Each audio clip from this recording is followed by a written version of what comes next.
that actually produce themes and ideas. They deliberately designed to some extent to even widen beyond the issues which I talk about, and to do so largely but not exclusively from an empirical focus. So it's like a, kind of using that sort of stereo approach on it.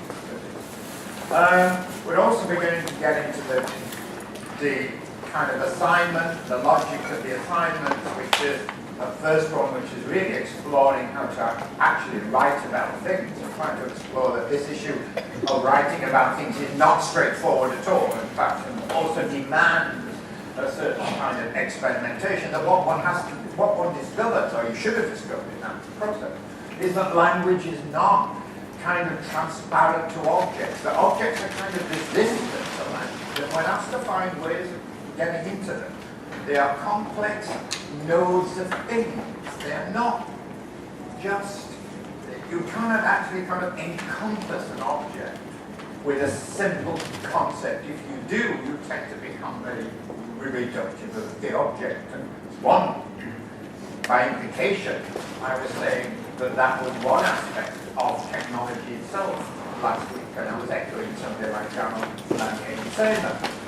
On the other hand, we're also introducing you the second assignment, which is moving where we're actually asking you to become active in terms of how you do the readings that we assign, not just in terms of understanding them academically, trying to comprehend this issue theoretically, but beginning to read them from your own perspective. And that's to emphasize again, that's the shift in you moving from simply receivers of knowledge to becoming original producers of things, and therefore, and being original producers of things because you have an original take on the circumstances in which we are working. There's a very powerful mythology that says that originality comes out of self-expression. It actually doesn't. Originality comes out of a very original perception about the circumstances that one finds oneself in. You can apply that back to almost any artist you like Pollock, apply to Picasso and Cubism. Originality is an original assessment, a different assessment of the circumstances one finds oneself in, and how one creatively and intelligently responds. That's what that second assignment is about. Okay, there's not much more I need to say. I think in housekeeping terms, everything's here this week to be more or less okay. Let me introduce then Ed Keller, who has been with this course since the very first. The one faculty member who's been here for all 4 or 5 iterations of this course. Ed teaches on the course. Some of you have him as your section leader. For those who don't know Ed, he's the director of the Center for Transformative Media at the Nichols School, associate professor at Parsons in the School of Design Strategies. He's a designer, professor, writer, musician, and multimedia artist. Prior to joining Parsons, he taught at Columbia University in the Graduate School of Architecture and Planning, and at Sky Arts, Southern California. With Carla Letao, he co-founded the AUM Studio, an architecture and new media firm that has produced residential projects, competitions, and new media installations in Europe and the US. His work and writing has appeared widely in venues including Punctum, Praxis, NAAD, Archive, Leonardo, Electronic, Architecture, Tracy, Wired, Metropolis, Assemblage, Artango, and Progressive Architecture. Quite a list. Comprehensive journal there. He's spoken on architecture, film, technology, and ecology internationally.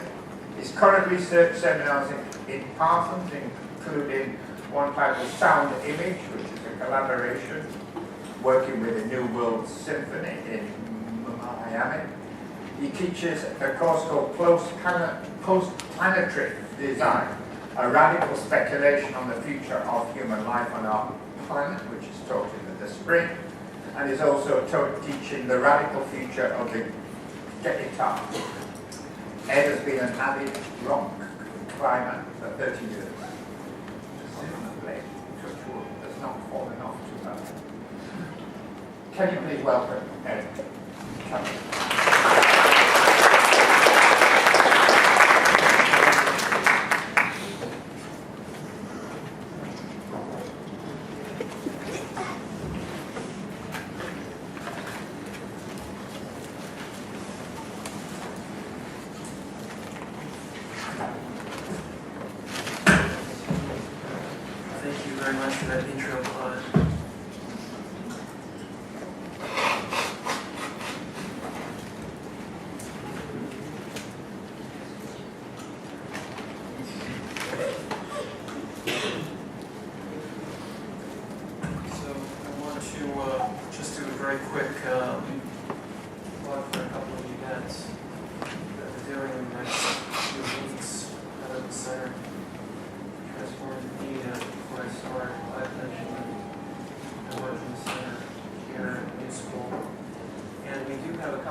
Yeah. We can barely hear you. Is that good?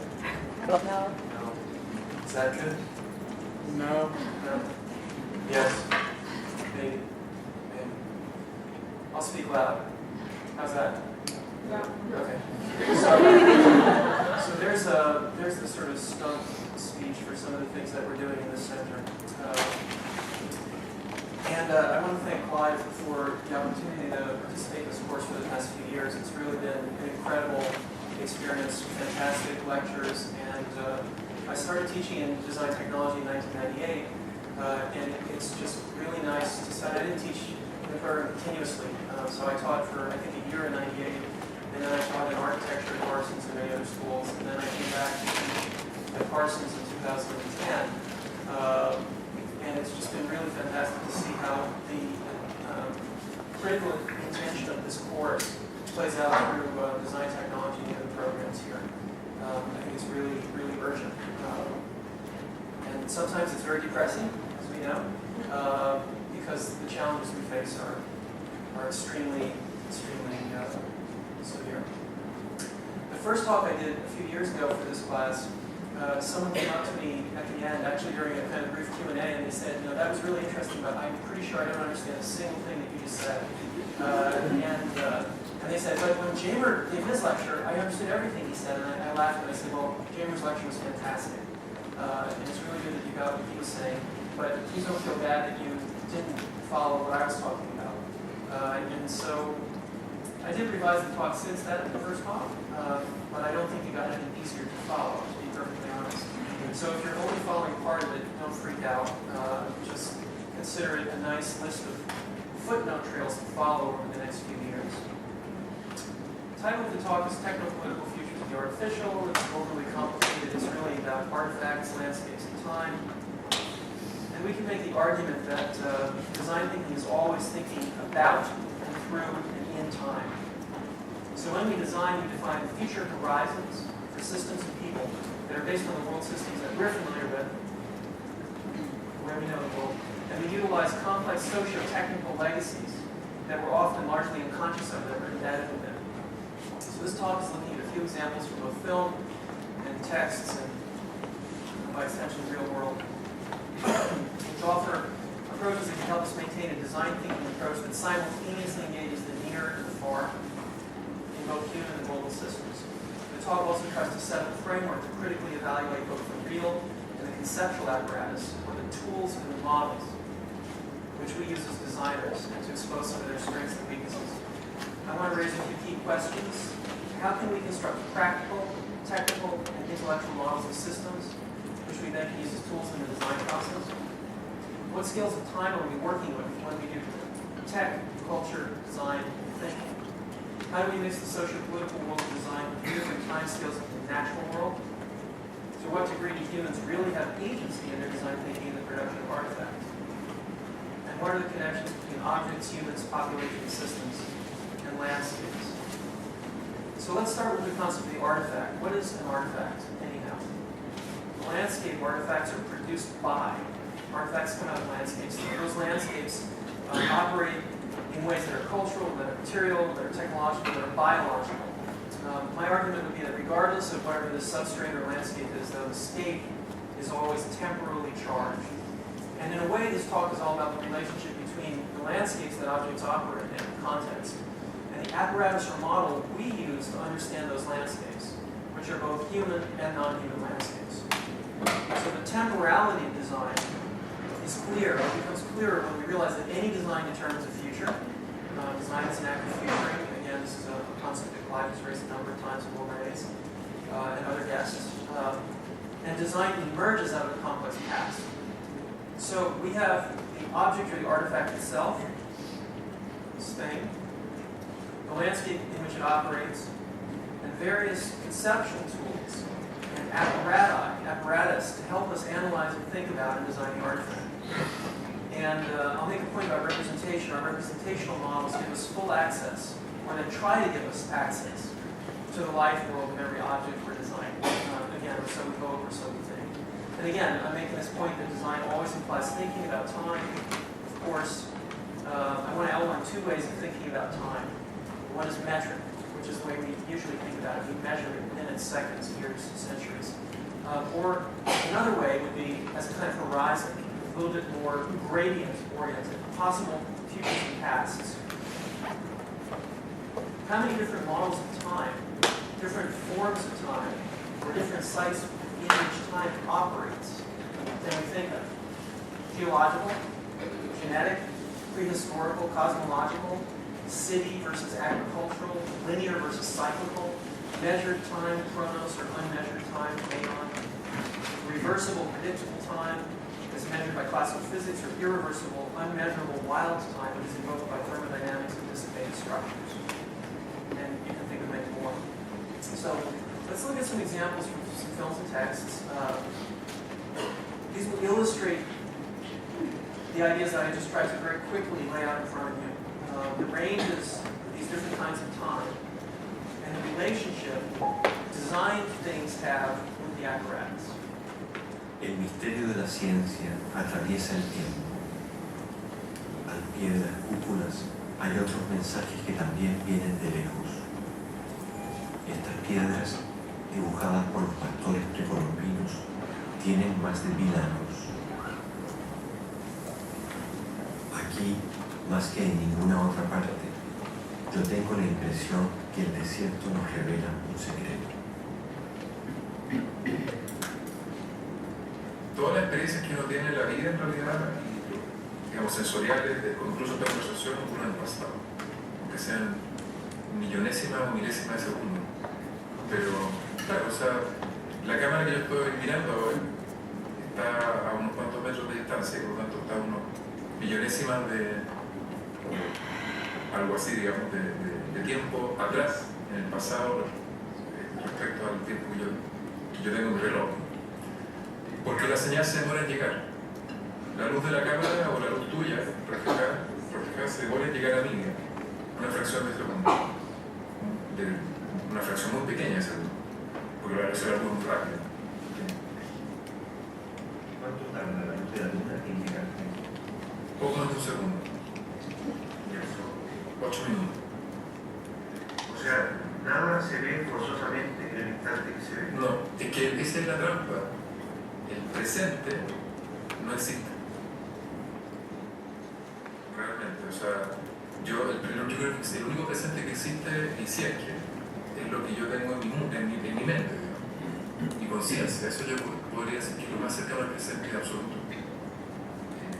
Y ni siquiera, porque probablemente cuando yo lo pienso, la señal se demora entre mis sentidos, digamos. O sea, yo digo, yo soy yo, y me toco. Ya eso ya hay un cierto atraso, digamos.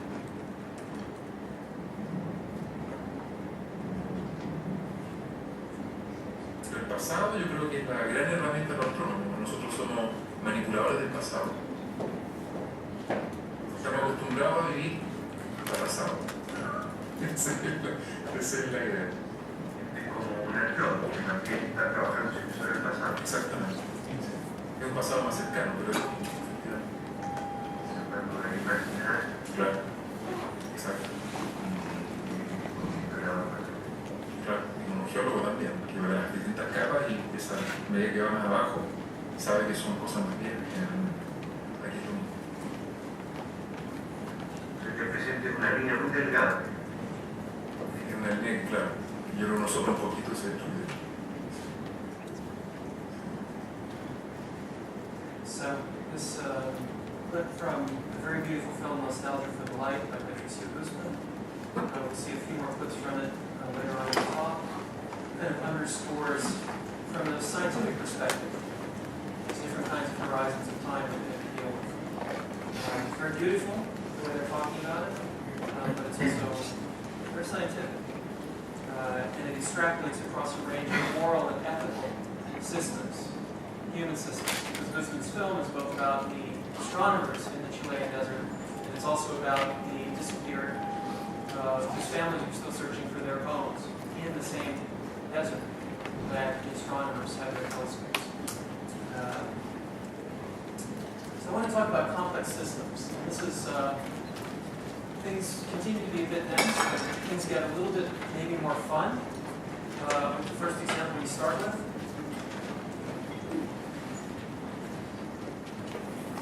Although also very poignant. The Exorcist. An investigation of noise as the demonic and multiple, of the contact between deep time, non-human time, and human time.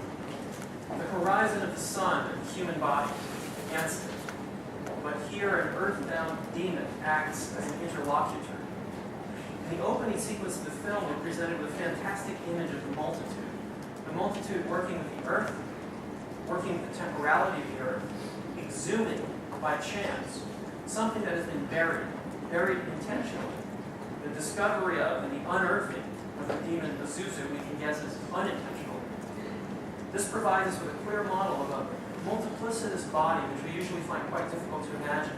It's a rendering visible of the possession of a young upper-middle-class girl in a tiny Washington, D.C. suburb by a demon that emerges from the Middle East, exhumed by a Christian scientist. Of course, these are all amazing plot lines, right? But this first image of multiplicitous bodies which interact with the earth and find the traces of deep time is one of the most important parts of The Exorcist that I want to underscore for you. And it's a fantastic meditation on time, this film. Right? Reversible and irreversible, the time of the ruin, the time of the archive, linear time coming into contact with nonlinear time, the human performing as a wicker basket, to steal a term from Michel Serre, a site braided that can hold certain things yet let other things pass through. Did you ever guess that The Exorcist was such a great investigation of the problem of linear time and nonlinear time?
Sorry, the sound is very low in this room, but you can hear the pendulum clock and you can hear it stop.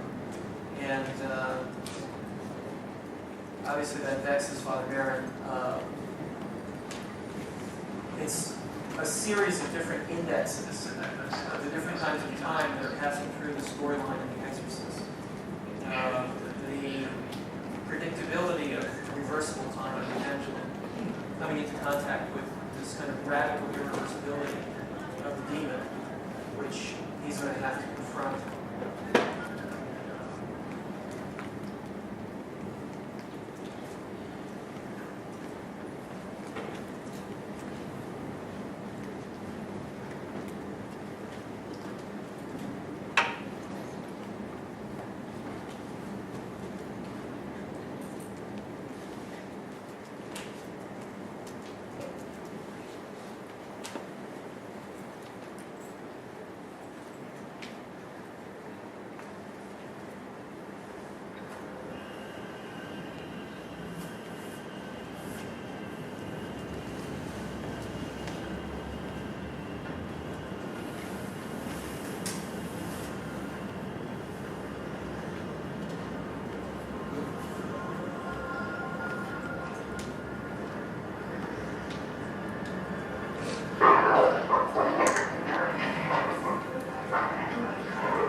So let's move on to a territory that's a little bit closer.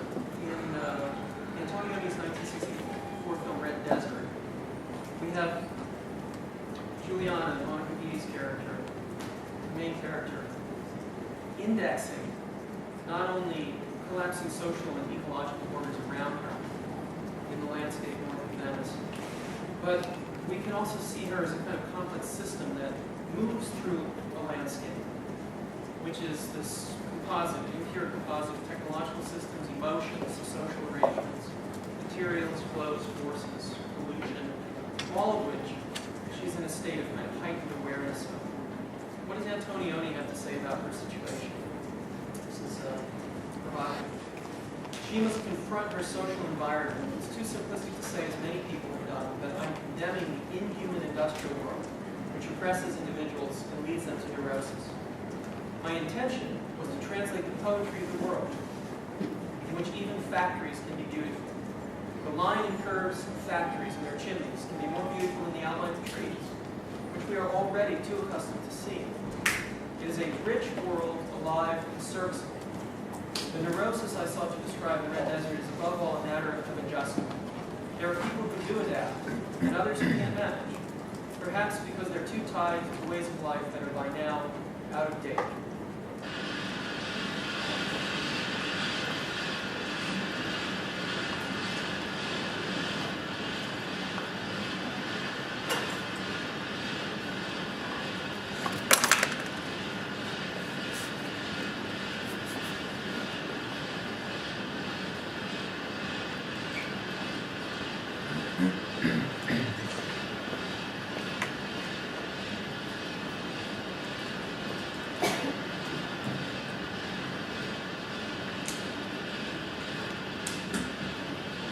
So, as with all Antonioni, there's a lot of stuff happening obliquely.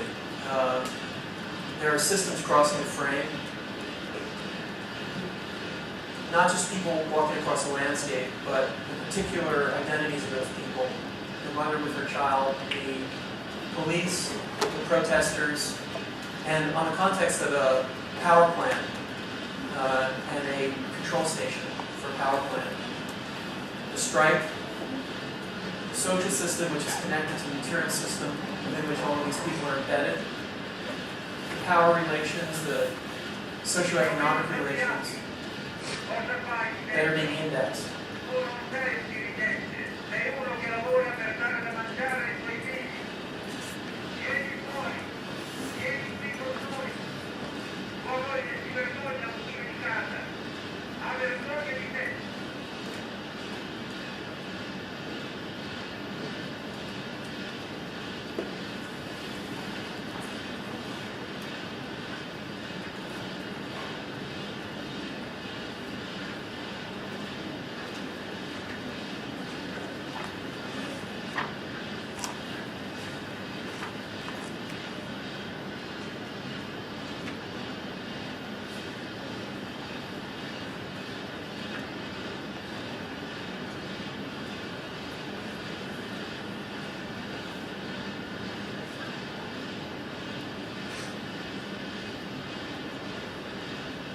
This is the very opening of this film, so you really have no idea what's going on.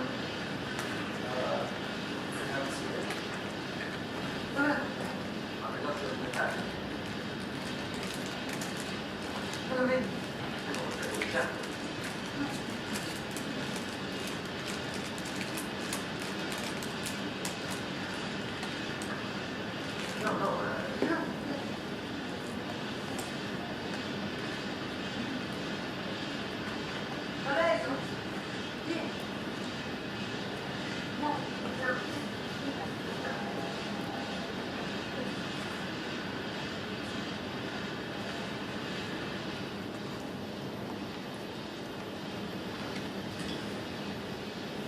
So you see how she's kind of a valve through which all of the vectors of her landscape are passing. Again, I mentioned the collapse of social structures, familiar social structures, family structures, identities, the intensely technologized, materially technologized landscape, the energetic forces that are passing through it. She's hungry, we're in transference with her. All of the forces that are passing through her are by extension passing through us. And indeed, one of the key things in this film is the fact that she as a character in the film is perplexed. She doesn't understand everything about the landscape that she's navigating. Again, whether it's a socioeconomic landscape or this kind of blasted heat, as it were, of the fluvium of the power plant and all of the systems that support it. So there are two kind of key concepts that are articulated here. One is the degree to which a body can adapt to unfamiliar and alien circumstances, and the other is the cognizance, the level of cognizance that a body has of the field condition within which it's embedded. And I'd encourage you to read that term body in a number of different ways. I mean, Juliana is a body crossing the landscape, but there are other kinds of bodies that are not explicitly single individual humans. Systems become cognizant of the landscapes within which they function, whether they're organic life or not. She's acutely aware of this range of fields that she's increasingly part of, at both kind of a local and internal and psychic scale, again, like the reconstruction of family structure and social structure, but also planetary scale in terms of energy and matter systems. And that's what's at stake in the redefinition of systems of ecological thinking. Juliana doesn't completely realize her agency in the face of these systems, which she could classify as alien, but she's conscious of the necessity to reinvent herself. So I would argue that the ecological has to be thought across the very same landscape that she negotiates, intensely local yet planetary and beyond. And the very substance of all the layers of this landscape are contingent on their capacity to affect and to be affected. Thus, they constitute a kind of datum of action for her, and a baseline for information richness and thought in relationship to that set of layerings. Just like many of Antonio's films, she's ultimately lost in the end of the film, but the question of agency, of thought, of materiality, of temporality, weird materiality and weird temporality are all connected together. So I asked you to read a brief quote from Ballard, and I'm going to read one of these passages from The Drowned World. The setup in The Drowned World is a post-ecological planetary scale, ecological disaster, increased heat on the planet, all the colder zones have melted, all the temperate zones have become scorching, and humanity has been forced into the very narrow band where they can still gain some measure of comfort. characters have started to have terrible dreams. Dreams of their Pleistocene past. And this is one character trying to describe to one of the others what might be happening because of these dreams. These are the oldest memories on Earth. The time codes carried in every chromosome and gene. Every step we've taken in our evolution is a milestone inscribed with organic memories. From the enzymes controlling the carbon dioxide cycle to the organization of the brachial plexus and the nerve pathways of pyramid cells in the midbrain. Each is a record of 1,000 decisions taken in the face of a sudden physical-chemical crisis. So that history is present with us now, in the present. Now, again, science fiction, speculation, but that point, I think, is incredibly compelling and relevant. That we are essentially carrying those 1,000 decisions in the face of this kind of sudden physical-chemical crisis over millions of years of evolution. We're carrying a trace record of that with us. And then he goes on to talk about the comparison between psychoanalysis and this experience they're going through, and then says, the brief span of an individual life is misleading. Each one of us is as old as the entire biological kingdom, and our bloodstreams are tributaries of the great sea of its total memory. The uterine odyssey of the growing fetus recapitulates the entire evolutionary past. Ontogeny recapitulates phylogeny. And its central nervous system is a coded time scale, each nexus of neurons, each spinal level marking a symbolic station, a unit of neuronic time. So it's always incredible to read Ballard, right, because he's such a beautiful writer. But the point that I'm making here with Ballard, and bringing it into comparison with Juliana's situation in Red Desert, is very simple. She's in a situation where she encounters what we recognize as different types of layers of time, energy systems in contact with each other. Ballard is talking about something very similar, just a bigger time scale and a different set of physical substrates to bring those forward into the present. Here's another example that Ballard gives us in Crystal World, another one of his novels which deals with a kind of onset of a global catastrophe. In Crystal World, what's happening is in several places in the jungle, and several other places on the surface of the planet, time has literally become kind of a materialized substrate. So what you would see when you look through a prism or a kind of kaleidoscope has manifested itself in the physical world. Living systems, objects, animals, people are being literally encrusted with their near and far presents, pasts, and futures. Maybe connected to an event in deep space, maybe not. This is what one of his characters says to the other, speculating on what has happened in the jungle. It is perhaps our unique achievement as lords of this creation to have brought about the separation of time and space. Our unique achievement as humans and as doctors, because these characters are doctors. We alone have given to each a separate value, a distinct measure of their own, which now define and bind us like the length and breadth of a coffin. Ballard is not always fun.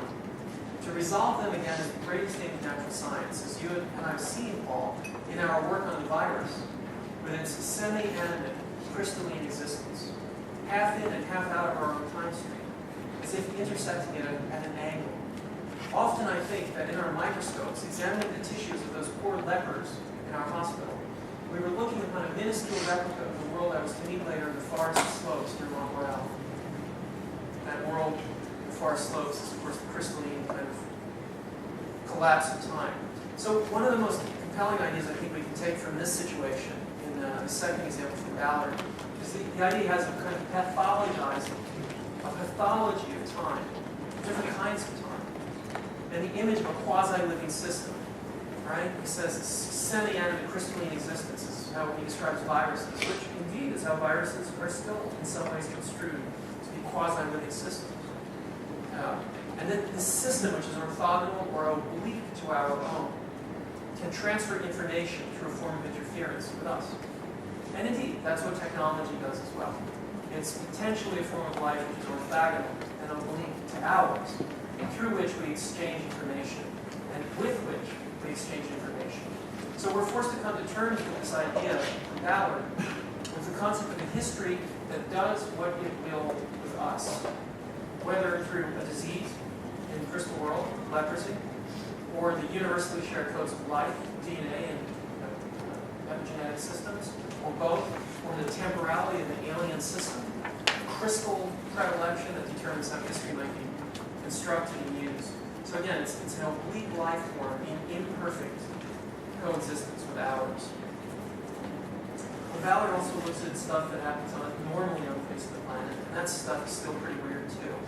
In his novel Crash and the kind of pre-Cronenberg film called Crash, which was done in 70, 71.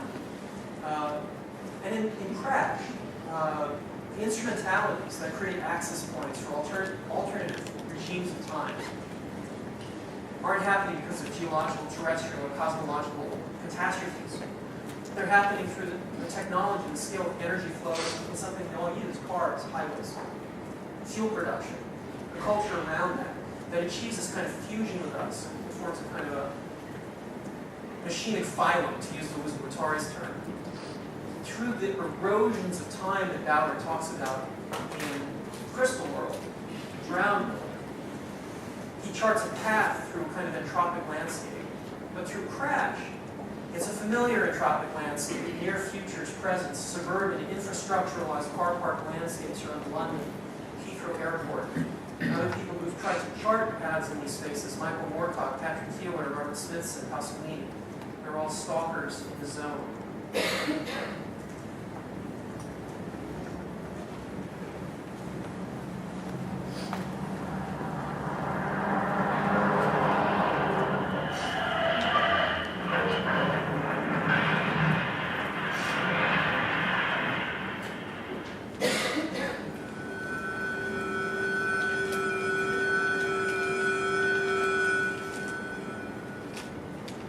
In slow motion, the test cars move towards each other on collision courses, unwinding behind them the coils that ran to the devices by the impact zone. As they collided, the debris of wings and fender floated into the air. The cars knocked against each other as they continued on their disintegrating courses. So, as Vaughan says in Crash, it's the future, Ballard, and you're already part of it. For the first time, a benevolent psychopathology beckons towards us. For example, the car crash is a fertilizing rather than a destructive event that mediates with an intensity impossible in any other form. To fully understand that and to live it, that is my project. So Vaughan and Elias Cotillas' amazing performance in the Cronenberg film. So those are examples of some complex systems that we're trying to get a grip on. Exorcist, examples from Ballard, Red Desert by Antonioni. Complex systems, conceptually, complex systems materially. Ballard was trying to develop both models and methodology in the way that he worked. That's Ballard. Ballard himself, a strange projected figure into the novel Crash. Ballard's own car crash experiences. Cronenberg, loss of a close person through car crash, etc., etc. So there's kind of an autobiographical iteration through some of this work. But in terms of models and methodology, what other approaches can we look at? What models can we develop? What kind of truth can they yield? So I'll give some examples from Peter Greenaway's Draftsman's Contract, another Antonioni film, Blow Up, and Wise's film, Andromeda Strain. In Draftsman's Contract, it's a stylized look at a relationship between Draftsman and a rich family who contracts him to do drawings of their country house, their mansion. This is a fascinating meditation on the problem of representation, construction of an apparatus which allows you to understand the world. Drawings, if I understand correctly, done by Greenaway himself. So Greenaway also implicates himself in the apparatus. And then figures, his own appearance through the draftsman.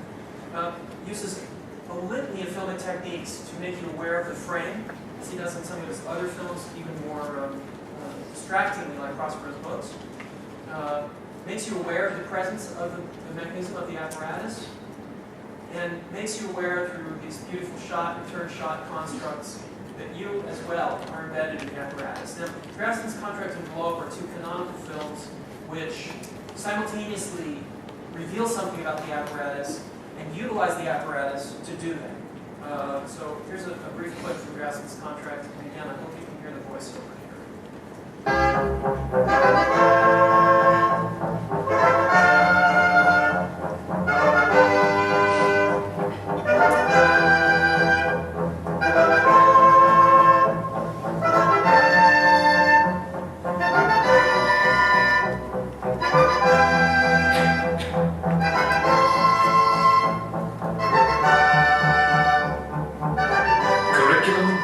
Execution of the drawings at Compton and Steel. For drawing number 1, from 7 o'clock in the morning until 9 o'clock in the morning, the whole of the back of the house, from the stable block to the laundry garden, will be kept clear.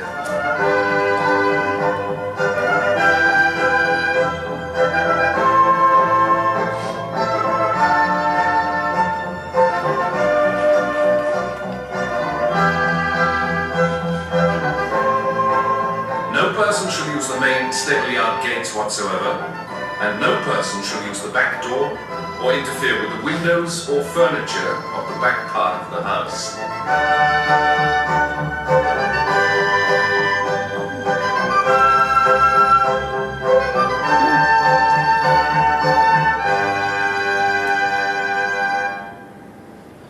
A is for apricot.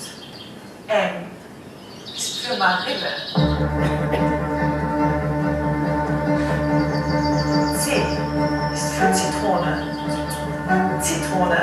A ist für Ananas. Ananas. P ist für Pineapple. For drawing number 2, from 9 o'clock in the morning until 11 o'clock, the lower lawns of the house, including the former garden, will be kept clear. No window in the upper part of the house will be opened, closed, or otherwise disturbed.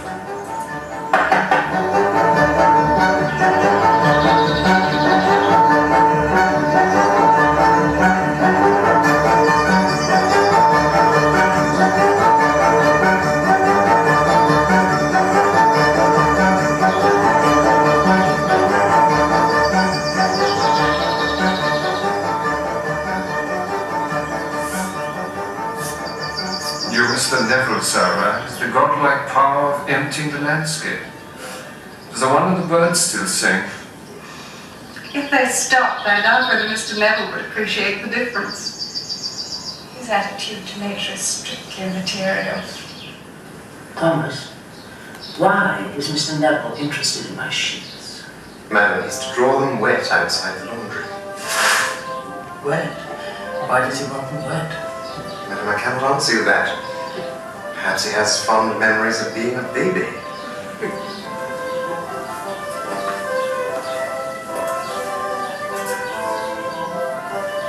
For drawing number 3, from 11 o'clock in the morning until 1 o'clock, the back and north side of the house will be kept clear.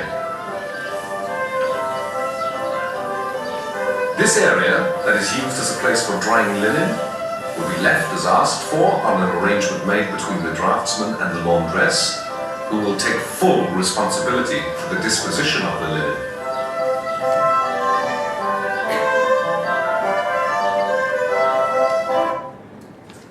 So, obviously, the folks in the house don't really pay much attention to Mr. Neville's instructions. And indeed, there's a sub-theme for the entire film of the disobeying of instructions, of noise in the system, of indeed even a statue that provides a kind of commentary from the sidelines when it becomes animated, even pees on things.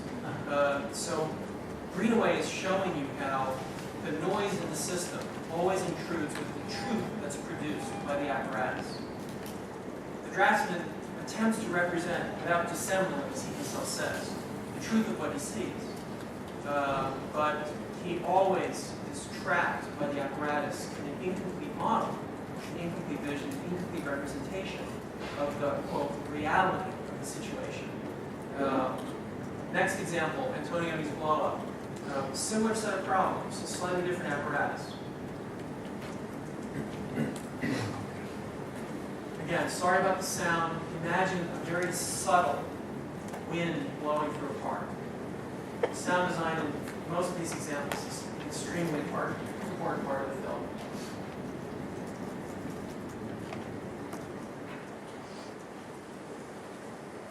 The situation is this: our photographer is wandering around in the park. We don't yet know in the film exactly what his deal is, because we saw him coming out of what seemed to be either a prison or a factory earlier in the film, but then he jumped into something like a Rolls or a Bentley.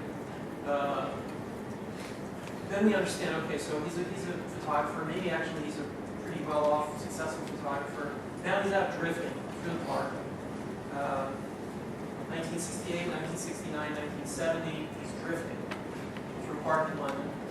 And he sees a couple who he decides to follow.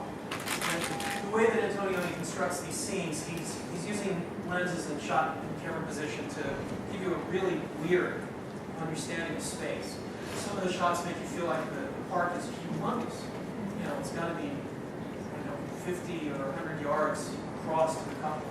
It's a long 50, 70 yards. And then other shots make you realize, no, they're only 20 or 30 feet away. So Antonioni's creating this kind of labile space shifting that's cascading back and forth across the space. So what happens? He takes pictures of these people. A woman notices him taking pictures. She runs up to him and she says, you can't do that. You can't take pictures of people in the park. It's not right. She demands the film. He doesn't give it to her. He says, come by my studio later. I'll give you the film. He goes back to his studio and he starts developing the film, and he discovers there was something going on there. There was a narrative that actually gets unpacked. And this is the beauty of the example in Blow Up. There are a lot of other moments where the apparatus is revealed in a fantastic way.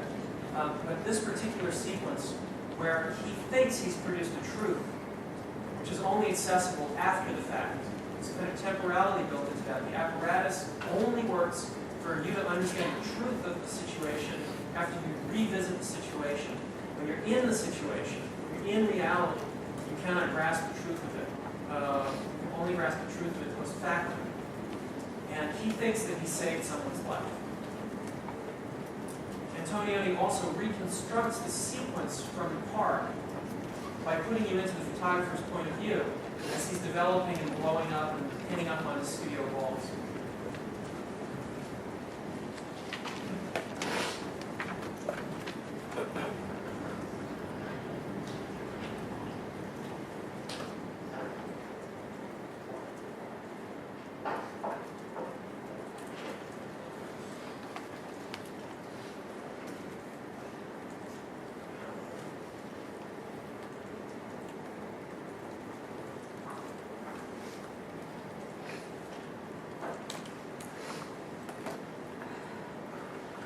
So I think there's also a whole series of echoes to very classical notions of what it means to use an apparatus to capture some form of truth about the world, which is always incomplete and imperfect.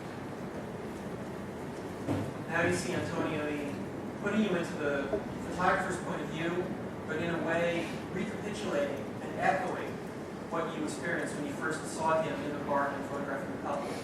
Also, you can't hear it in this room, unfortunately, again, but the sound design here brings you back to the park. So you get this kind of interesting sound-image connection where there's a bleeding in time from one event to another through the way that the sound and the image are being combined.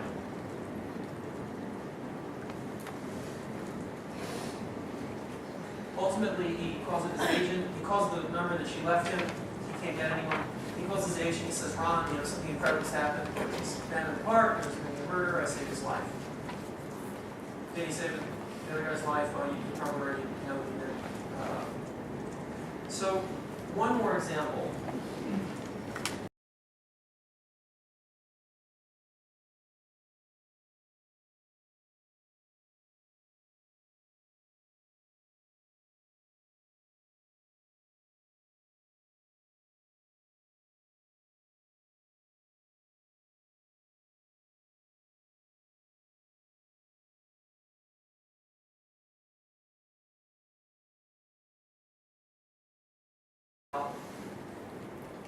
So there's some quotes that I asked you to read from Verrilli's Vision Machine, Runner's Shockwave Rider, Bernard Vinici's Rainbow's End, and then some clips from Code 46, 28 Days Later, Nostalgia for the Light, finish with Nostalgia for the Light, so we can kind of purge our souls. So the Vision Machine from Verrilli example illustrates the kinds of political agencies that are at stake in what we're talking about, and what kind of broader historical systems they link to. This is brilliant. Hitler's architect, Albert Speer, organized the Nazi Zeppelin field festivities and advocated the value of ruins. Albert Speer,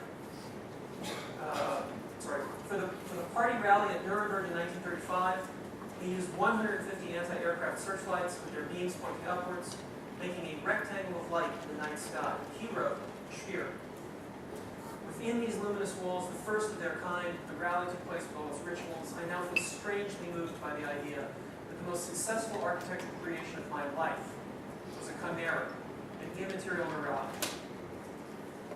Aurelio continues, doomed to disappear at first light, leaving no more material trace than a few films in the odd photograph. The Crystal Castle was especially aimed at Nazi militants who, according to Goebbels, obey a law that they are not even consciously aware of, but which they could recite in their dreams.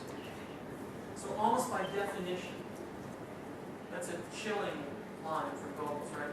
Almost by definition, the social catharsis that this produces creates a kind of release, which ends in a closed system. It rebuilds a description of the world for us that solidifies a certain reduced form of familiar. It separates the individual experience from the world, but then re-cements it back in the world using the force of emotion and catharsis. And the way that identity and nature that was briefly unhinged and rejoined function in a truly fascist way. This kind of catharsis returns the subject to a status quo state after they traverse in a kind of incomplete liminal condition. And by passing through those states of consciousness, which are driven by our obsessive and subjective reflections on history and experience, we lack a kind of broader ability to evolve over time. This can be effectively compared to the effect of the Nuremberg rallies. The time-form configurations that Speer delivered are oriented toward the control of a system's tendency, in this case a population of a unified and fascist consciousness, to move to a new structurally significant configuration. That's my language. This political mechanism of spectacular culture deals with what Aurelio calls topographical amnesia. So, closer to home, although we rewind to 1975, Shockwave Rider describes a world which is essentially the world we're living in today. He predicted many aspects of what we deal with: the internet, the emergence of worms on the net, the idea of ambient global information, ecology, the evolution of microcultures, the rapid and total emergence of crowdsourcing, and perhaps most importantly, the appearance of future shock in the everyday life of all people as a consequence of their ever-expanding connections to the global network. As we ourselves participate more and more in a globalizing, modernizing world, what kinds of real-world future shock are we experiencing? What role does the network technology and social network on a global scale play in these kinds of clashes? How can we predict, measure, design for the role that technology plays in this accelerated form of globalization? So we're facing a host of profound problems. And Brunner deals with politics of data retrieval, which is in his name for torture-based interrogation. Difficult data retrieval is essentially torture. Surveillance, privacy, which undergoes radical transformations. Technology of interrogation, of mapping, of communication, they all converge on each other, the leaking of data. Should remind you of this, right? Amazing photograph. This was I wish I had the photographer's name, because this is like a Prada designed set for Julian Assange to do a press conference, right? And just amazing photograph. WikiLeaks is a project that could have been invented by John Brunner, and in fact, it's exactly what the main character Nick does by the end of the book. He releases vast amounts of everyone's data. Rainbow's End, second example I asked you to look at.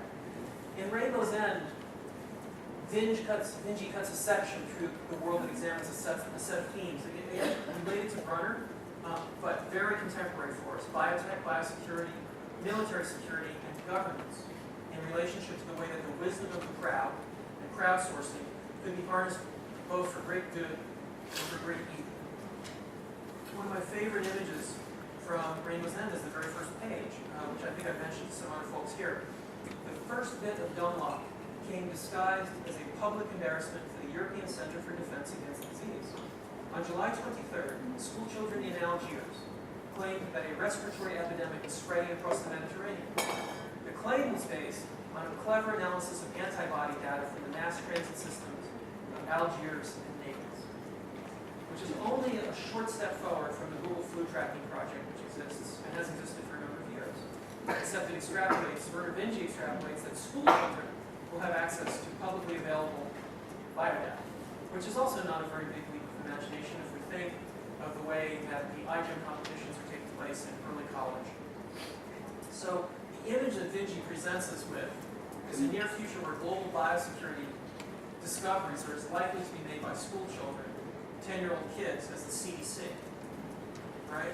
This future seems very plausible to me, and it spans all the scales that we're thinking about in this course. So if I return to the kind of techno-political futures of the artificial, title, slightly awkward title, I think accurate, then what Vinge is predicting is exactly in keeping with some of those themes.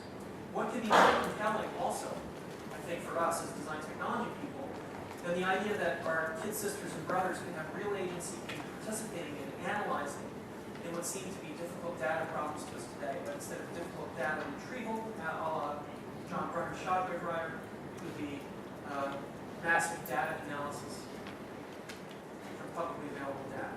And it cuts both ways. It's terrifying to imagine a world with the kind of ubiquity of technology that Vinge describes. It's also filled with great potential, because in such a world, even single individuals can have global agency, and that's obviously the upside and the downside. It's asymmetry in terms of the possibility for great good, great evil. And this happens in the context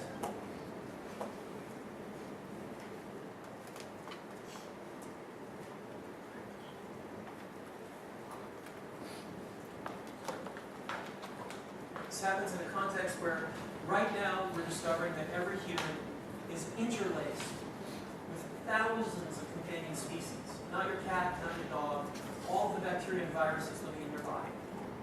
Countless trillions in each of us, 5 or 7 pounds in each of us. More companion cells than the cells numbered in our own body. Yes, 170 pounds of human, 7 pounds of bacteria. So each of us is an exceptionally complex ecosystem.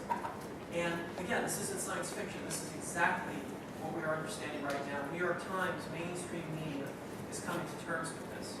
If we look back a decade to Rob Carlson, we see that the kind of danger, the biosecurity problem, the scope of what's at stake, which Werner Vinge takes on Rainbow's End, is what we need to pay attention to. 10 years ago, Carlson, publishing in Biosecurity and Bioterrorism, says, given the power and threat of biological technologies, the only way to ensure safety in the long run is to push research and development as fast as possible.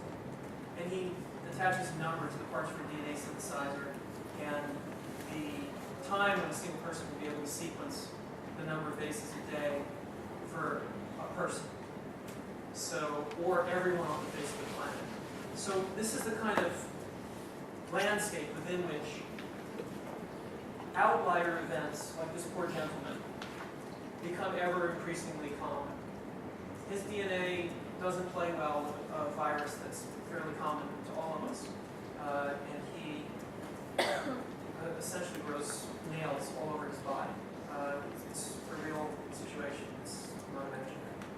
So even though he's an outlier, he's an index of some of the consequences that might await us in a poorly managed future. And a global surveillance mechanism that tracks each individual's DNA and actions is all too likely. It's what we see to some extent in Werner Vinge, we see in Code 46 by Michael Winterbottom. We see the consequences of it not being deployed in 28 days later. And yes, I'm drawing on science fiction, dystopian science fiction, but it's all too close to a potential reality. And again, we have to ask, what are the ethical consequences? We talk about privacy often in this class, and we wonder, well, what are the kind of losses of privacy that a system like PRISM subjects us to? Sorry to be the messenger with really bad news, but I'm quite sure that those losses of privacy are trivial compared to the ones that we'll face in a decade. And I'm also almost sure, nearly sure, that most of us would be willing to give up those privacies when we're faced with a global pandemic. Whether the government convinces us without reason, but the truth is, it will be reasonable people convincing us with reason, scientists, that we need a different kind of surveillance system that can control and prevent those kinds of outcomes. And what's the technological landscape within which this plays out? well, the IPv6 Internet address space, which some of you know about, is a vast set of addresses, 2 to the 128 addresses, which equates to, a couple of years ago, about 5 times 10 to the 28 addresses for each person alive. And I'm sure that in 2 years that hasn't shifted by an order of magnitude. So it's roughly 5 times 10 to the 28 addresses for each of you and every other person on the face of the planet. Which means you personally could become a custodian of all the internet addresses for every single tree in every single city of the world. If you wanted to. You imagine, well, is that a future that we might inhabit? It may well be a future that we'll inhabit for many different reasons. Right? So the idea of crowdsourcing that Vinci talks about in Rainbow's End, and school kids monitoring public transit data in Algiers, is not inconceivable. It is difficult indeed. Jeremy Muir is right. It's very hard for us to even get systems to not crash on us half the time. But the question for us has to be, how quickly are we accelerating to the point where the system crashes will be outstripped by the power of the systems that we're building? Again, Code 46. What's taking place in Code 46?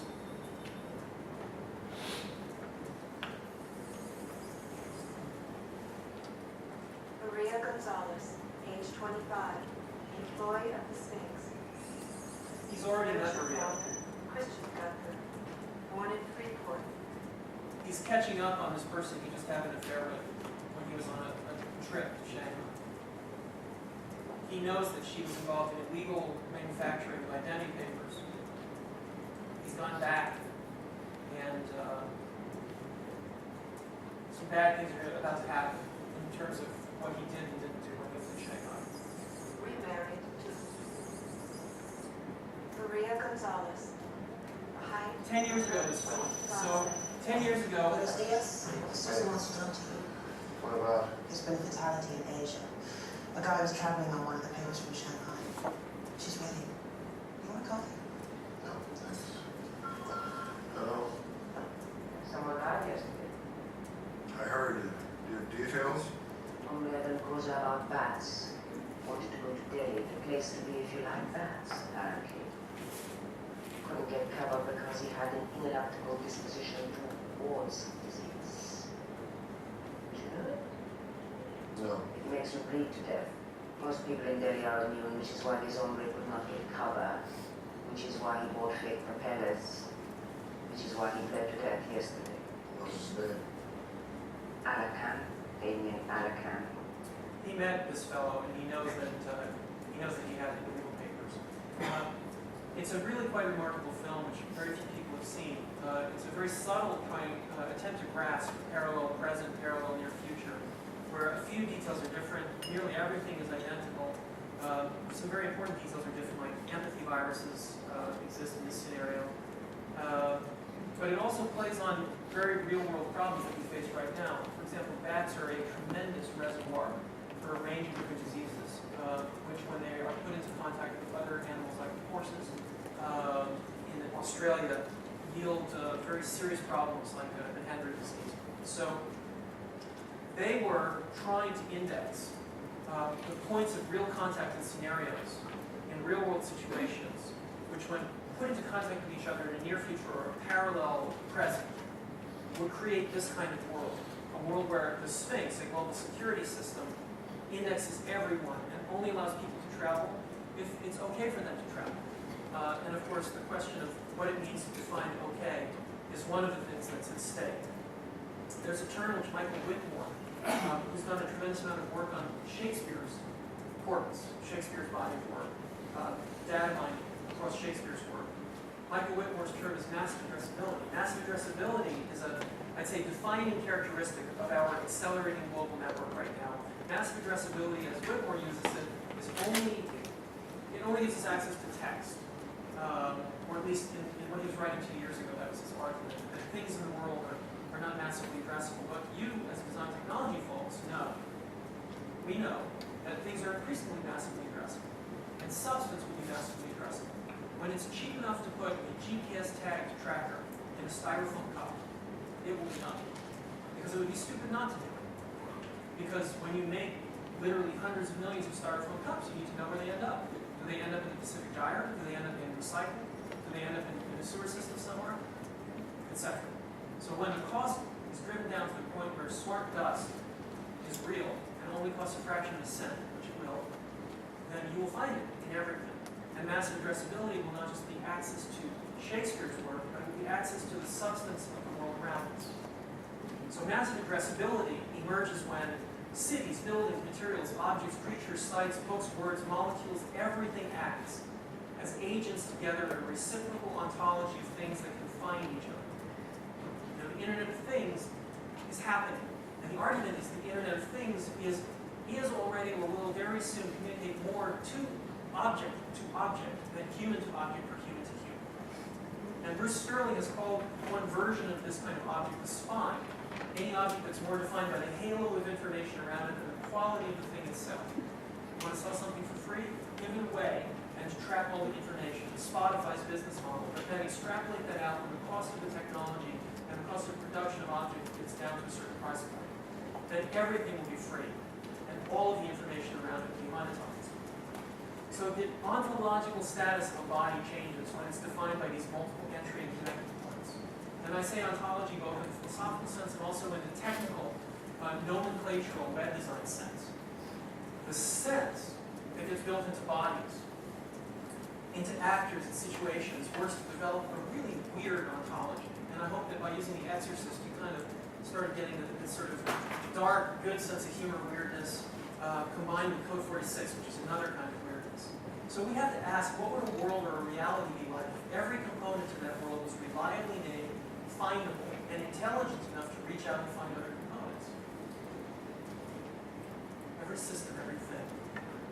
Okay, so I'm going to finish now with something, as I said, which will kind of clean our minds a little bit.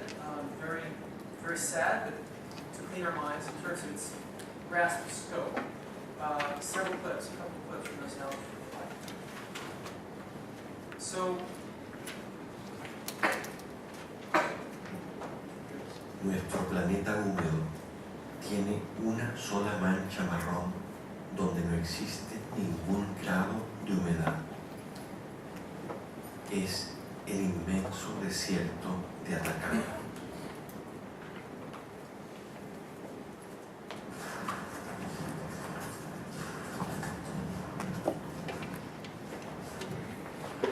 Me imagino que el hombre alcanzará pronto el planeta Marte. El suelo que tengo bajo mis pies es lo más parecido a ese mundo lejano. No hay nada, no hay insectos, no hay animales, no hay pájaros. Sin embargo, está lleno de historia.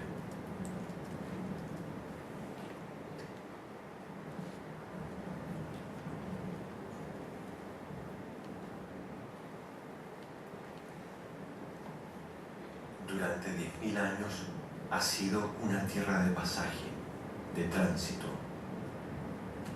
Los ríos de piedra servían como caminos naturales. Las caravanas de llamas y hombres iban y venían desde el altiplano hasta el mar.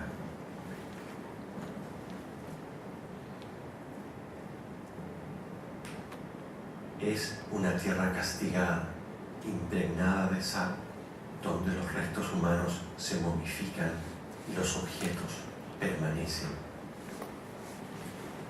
El aire, transparente, delgado, nos permite leer en este gran libro abierto de la memoria, hoja por hoja.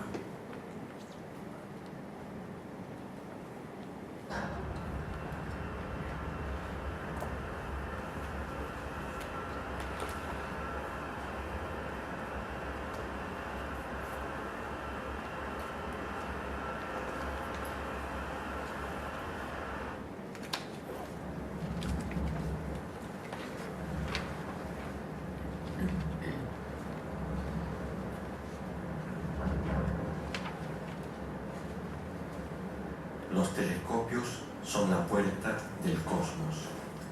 Aquí comienza el misterio celeste. En el brillo de la noche, las estrellas nos observan.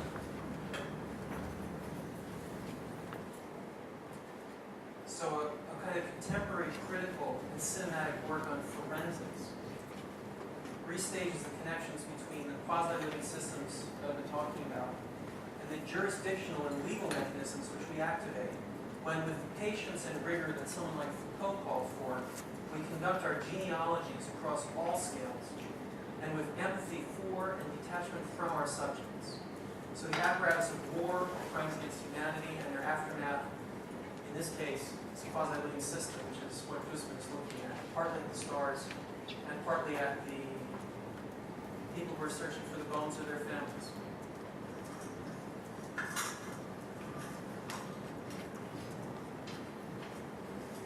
¿Qué piensas tú de esas mujeres que en el desierto todavía buscan los restos de sus familiares?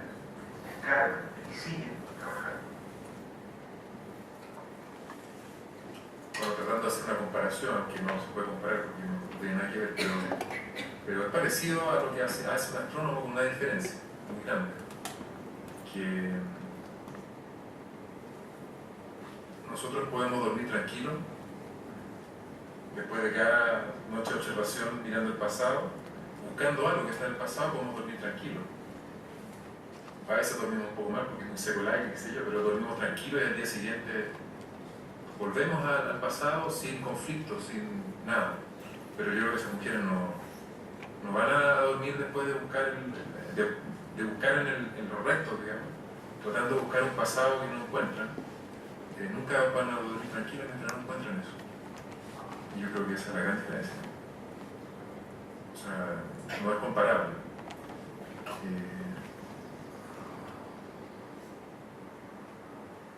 Yo creo. Ahora, lo curioso es que la sociedad debería entender mucho más a las mujeres que buscan eso, que a los astrónomos. Y pasa al revés. La sociedad entiende mucho más a los astrónomos, yo diría, en esa búsqueda en el pasado, que a las mujeres que buscan estos restos. Hay una suerte como de alergia a eso. Eso es lo que a mí me preocupa eso. Uno escucha realmente, no, pero si ya pasó tanto tiempo, ¿qué más?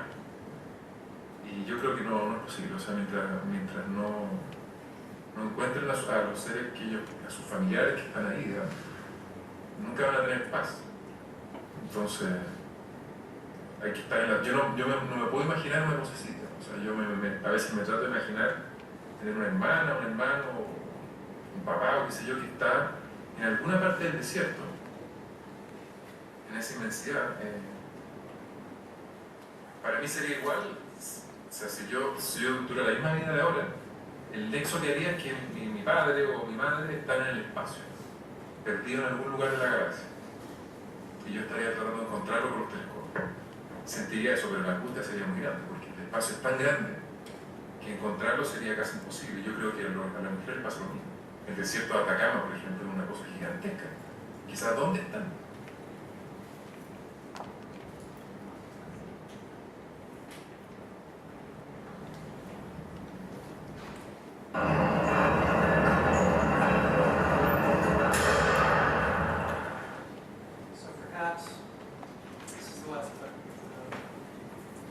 Perhaps this incredible film, tracing the suitability of the Atacama as both a perfect site for these telescopes to go into the deep time that's revealed looking at galaxies, and also a site used for the burial of these political prisoners, the victims of Pinochet. Perhaps this film is an example of what happens when we flatten ontologies and claim not that humans are the frame to apprehend everything, but that humans somehow can take their place amongst the weirdness of the vast universe, neither reduced to nearly nothing, nor megalomaniacally expanded. So I wonder what it means in this film, which I personally find very moving and successful, to show the women who search for the bodies of their lost families in the desert, and at the same time talk about and show the unearthly pursuit of astronomers gazing at events literally billions of years old. And the conclusion of the film is quite beautiful, both in some of the interviews and in the final images and sound that you see in here. Because in a way it poses that we're both at one with celestial flows while we atone for acts taken on the earth, at play in fields, child's game, a war with time, a game played with pieces on a vast board.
Comparados con la inmensidad del cosmos, los problemas de los chilenos podrían considerarse insignificantes.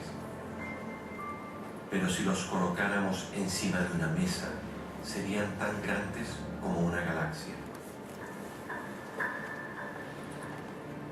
Haciendo esta película, mirando hacia atrás, estas bolitas también me recuerdan la inocencia de Chile cuando yo era niño. En esa época, cada uno de nosotros podía guardar en el fondo de sus bolsillos el universo entero.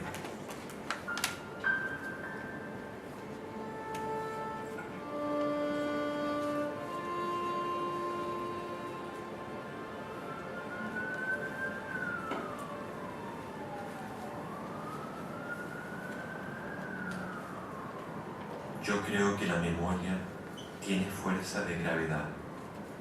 Siempre nos atrae. Los que tienen memoria son capaces de vivir en el frágil tiempo presente. Los que no la tienen no viven en ninguna parte.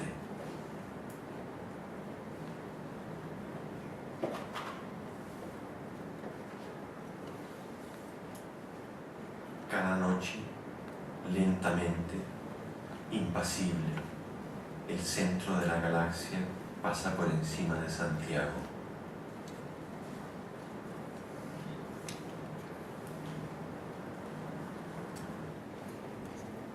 Okay, so that's it.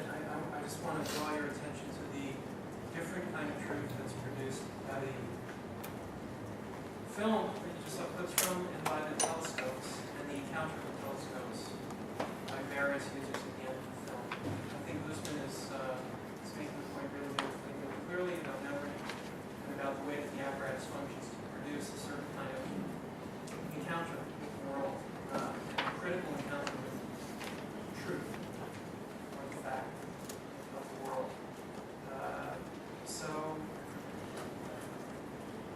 I won't read this, but it's a very beautiful passage from a strange little text called Immortality by William S. Burroughs, where he quotes from the Rime of the Ancient Mariner, and then he talks about immortality. He talks about the coming class war between people who will be able to afford medical enhancement and people who won't. And of course, William S. Burroughs' acidic, brilliant, corrosive humor breaks through all of it. But identifying an interesting problem for us as technologists looking at the coming 20, 30 years. What will be at stake? And how will we imagine what it's like to be able to shine in use, to understand that the dreams of one system are incommensurable with the dreams of another. So thanks very much. I hope that was somewhat provocative.